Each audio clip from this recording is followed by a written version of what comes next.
Tu empruntes une rue plutôt qu'une autre. T'assieds à cette table plutôt qu'à l'autre. Tu emménages, déménages, visites chaque semaine 2, 3 logements. Tu as quelque chose du vieux prince Bolkonski qui, lorsque le sort de son fils l'inquiète, cherche en vain pendant toute la nuit, de chambre en chambre une couverture à la main, le lit où il trouvera enfin le sommeil.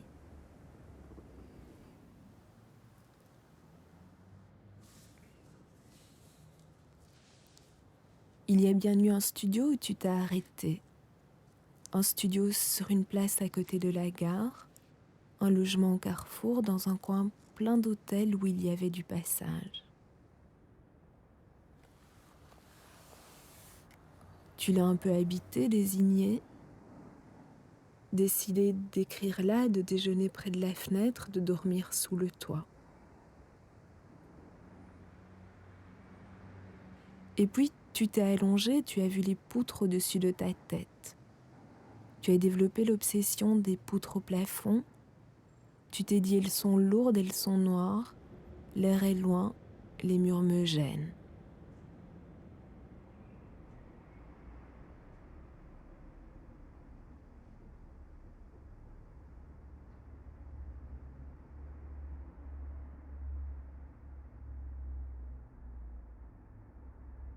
Maintenant tu rentres, tu sors, marches sur 10 blocs et reviens.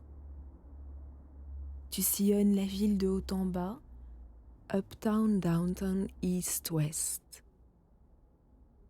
Tu t'immobilises au croisement de rues et d'avenues, ne sachant pas où aller, tu marches entre, comme entre 2 tables d'un même bistrot ou 2 chambres pour la nuit.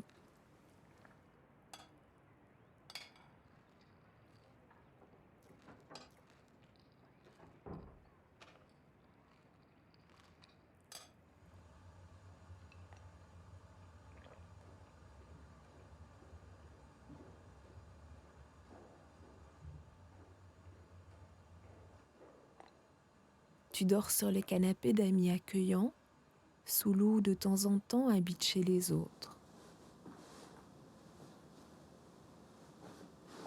Et pourtant, la promiscuité, ce n'est au fond pas tellement fait pour toi. Toi qui pleures peut-être un peu plus que les autres, un peu plus fort et plus souvent.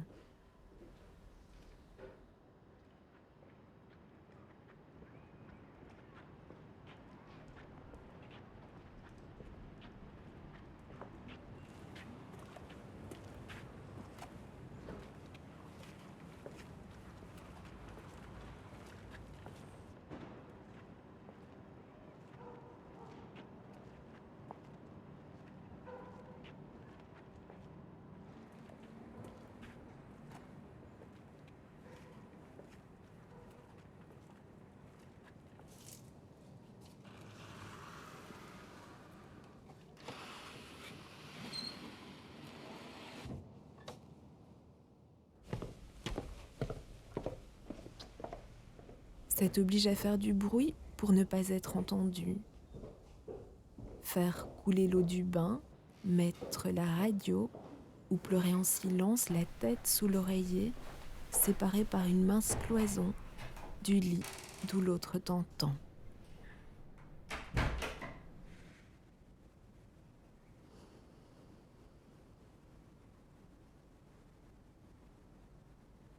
Ça t'oblige aussi à pleurer après ou à pleurer ailleurs. Chez d'autres encore, d'autres autres, les absents. Ceux qui partent en vacances ou en voyage d'affaires, donnent des conférences à l'étranger ou rendent visite à leur amant dans un pays lointain. Oui, quelquefois tu pleures chez les autres. Tu téléphones et tu dis « Je ne veux pas qu'ils entendent, je ne veux pas qu'ils me voient, tu me passes les clés de chez toi ?»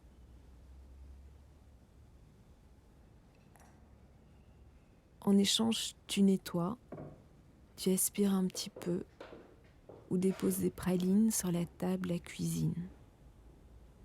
Tu as plusieurs trousseaux de clés, plusieurs lieux où pleurer, des sacs pleins de cadeaux pour pleurer chez eux.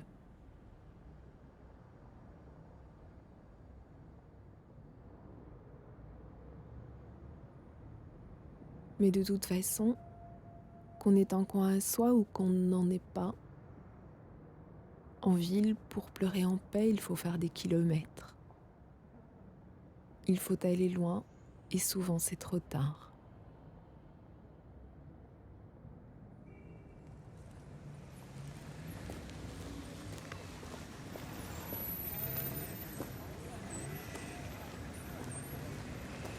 Sauf peut-être à Berlin. Tu te souviens que là-bas, tu allais cacher tes larmes dans les grands bois.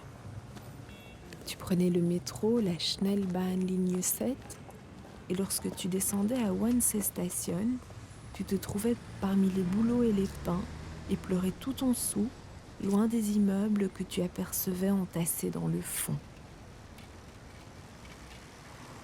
Mais ici, où pourrais-tu aller pour être loin? Être loin en peu de temps, comme quand tu habitais Berlin.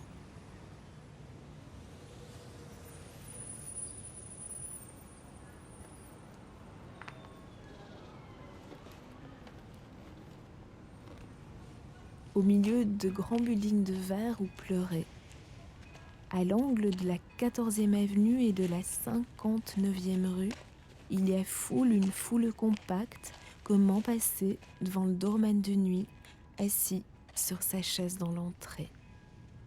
Où pleurent les amants, les hommes qui trompent leurs femmes, les femmes qui trompent leur mari, où pleurent-elles? Où pleurent les clochards, les fous, où pleurent les habitants de la ville, où pleures-tu?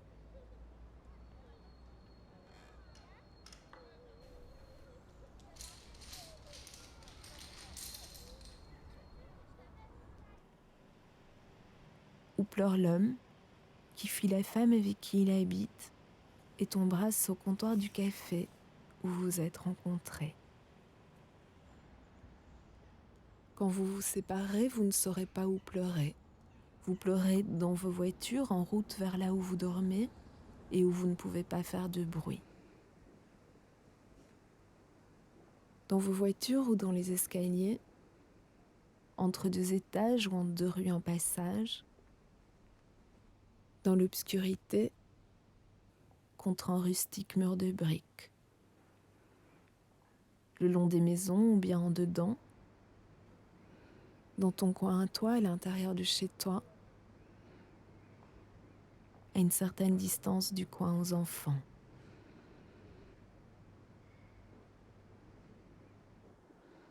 Tu pourrais aussi t'enfoncer dans les 110 kilos de plis et de gras de Sarah.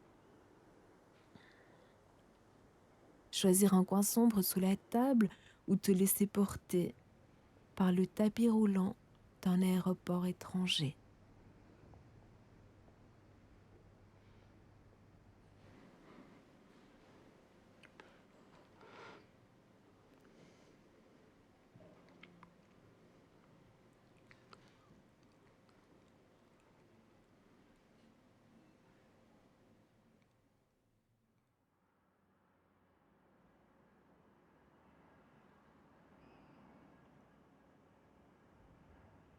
Mais ici où elle est, il y a les étages, il y a les immeubles, la chambre 28 au 20e, les voisins du dessus et ceux du dessous.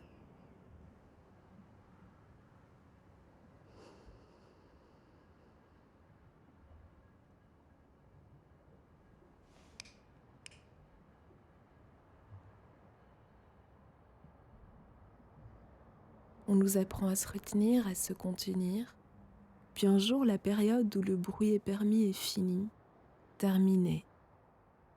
Il est temps de ravaler ses larmes en public, de pleurer le son de l'intérieur, de pleurer bas quand on voudrait pleurer fort. Quand on voudrait pleurer toutes les larmes de son corps, être tout en pleurs, pleurer comme toi, qui est du style à pleurer comme on éternue.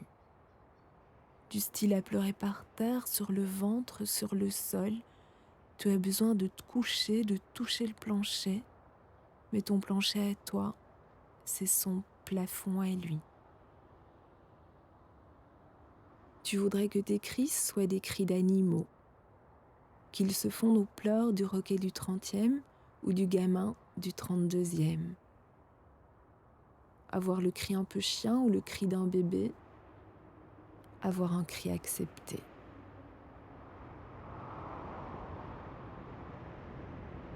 Toi, tu passes avec tes cris, avec tes pleurs, tu traverses. Quelques conducteurs de camions te regardent du haut de leur siège, mais c'est tout. Tu ne les reverras plus. Tu es préservé par ton tas de ferraille et ta voix se mêle au brouhaha des autres voitures, des coups de frein, des crissements de pneus, des bruits de moteur, des klaxons. Tu as loué une voiture pour pleurer.